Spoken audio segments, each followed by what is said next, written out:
देखो मुझे, तुम देखो, अरे तुम खुद देखो, देखो तुम खुद देखो, वो है कोई मुझसे ज्यादा स्मार्ट? अरे तुम देखो, देखो ये लो, जूम जूम कर लिया, अब देखो, है कोई मुझसे ज्यादा खूबसूरत? है कोई मुझसे ज्यादा स्मार्ट? अरे तुम खुद बताओ ना, है क्या कोई मुझसे ज्यादा सुंदर? मेरा बाबू।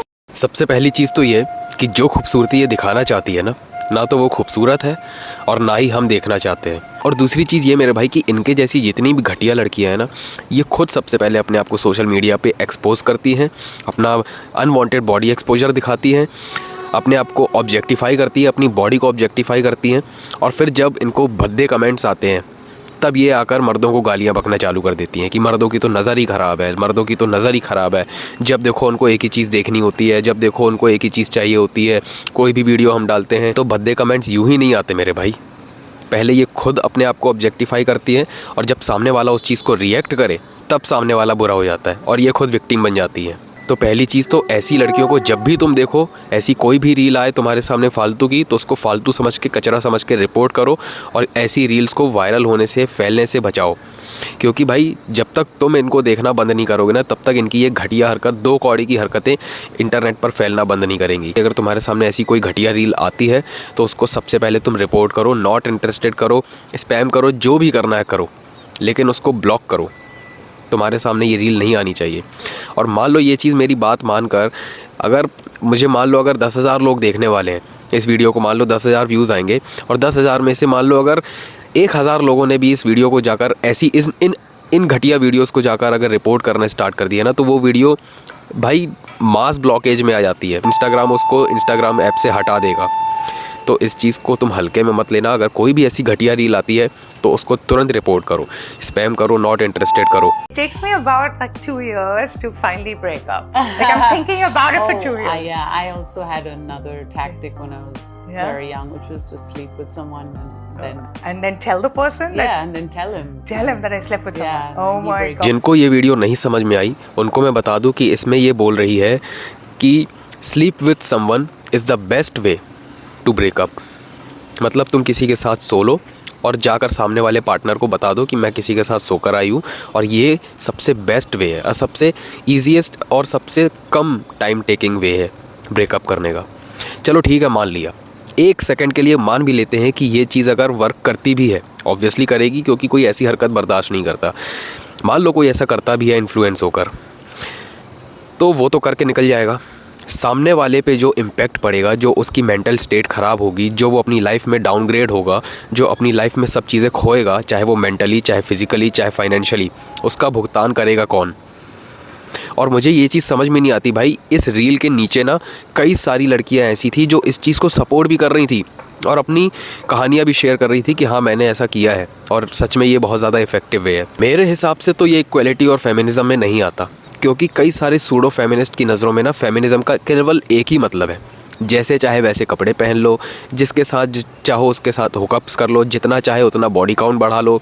इन सब चीज़ों को वो फ्रीडम कहती है और इस तरह का फ्रीडम ही उनके लिए फेमिनिज़म है। बाकी दुनिया भर में जितनी भी लड़कियां ऐसी हैं जो एक्चुअल फेमिनिज़म का काम कर रही है ना, जो एक्चुअल में फेमिनिस्ट का काम कर रही है, जो एक्चुअल जेंडर इक्वलिटी को प्रमोट कर रही हैं, उनके बारे में कोई वो सब बेवकूफ़ हैं, वो पता नहीं क्या ही लाइफ जी रही हैं। ये है भाई एक्चुअल फेमिनिज़म। ये अपना बॉडी काउंट बढ़ाओ और फेमिनिज़म के नाम पर बैठकर किसी भी उलझलूल हरकत को प्रमोट करते रहो, ये है इनके लिए फेमिनिज़म और ये है इनके लिए फ्रीडम। इसी से रिलेटेड मैं तुमको एक छोटा सा किस्सा सुनाता हूँ। अभी मैं तुम लोगों को बताया था ना कि पिछली किसी वीडियो में मैंने शायद तुम लोगों को बताया था कि गुरुद्वारा में किसी लड़की को मना किया गया था कि ऐसे कपड़े मत पहन कर आओ, तो वो शायद ऑफेंड हो गई थी। तो अभी 2-3 दिन पहले एक और छोटा सा इंसिडेंट हुआ था, ध्यान से सुनना।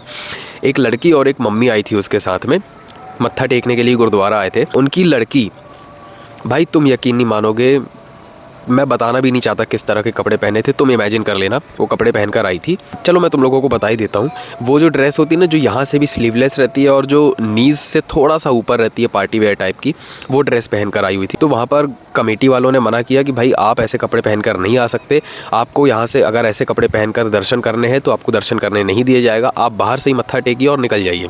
अंदर आने का, प्रवेश करने का कोई भी आपको हम सपोर्ट नहीं कर पाएंगे, आपको कोई चांस नहीं है कि आपको अंदर आने दिया जाएगा ऐसे कपड़े पहनकर। तो ये चीज़ क्या हुई ना मेरे भाई, जब वो जाने लगे ना दोनों माँ और बेटी, तो मम्मी की तो खैर मैं उनको बहुत समय से जानता हूँ आंटी को, तो मैं तो खैर हम तो रिस्पेक्ट करते ही हैं और गुरुद्वारा में भी बहुत सारे लोग उनकी रिस्पेक्ट करते हैं। केवल उनकी बेटी जो अभी शायद 16-17 साल की होगी, 15-16 साल की, 17 साल की, उसकी ज़िद थी कि उसको जैसे चाहे वो कपड़े पहनना चाहती है। वो इतना ज़िद करती है, इतना ज़िद करती है कि उसके मम्मी पापा ने बोलना ही छोड़ दिया है। तुम लिटरली बता रहा हूँ भाई, उन्होंने बोलना ही छोड़ दिया है कि तू किस तरह के कपड़े पहनना चाहती तू पहन। हम बोल बोल के थक गए, वो त्रस्त हो गए। जब इस चीज़ के बारे में उन्होंने टोका ना कि यार आप आंटी, आप इतने अच्छे, इतने समय से आप गुरुद्वारा में जुड़े हुए हो, उसके बाद आप इसको मना नहीं कर रहे हो किस तरह के कपड़े पहन रही है, तो अब उन्होंने बताया कि हम भाई बोल बोल के थक चुके हैं, इसलिए हमने बोलना ही बंद कर दिया।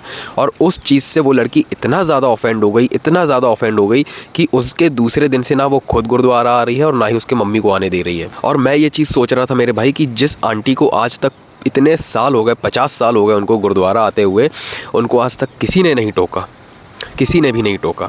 केवल उनकी बेटी की इस छोटी सी और 2 कौड़ी की हरकत की वजह से उसकी मम्मी को कितना कुछ सुनना पड़ा उस दिन।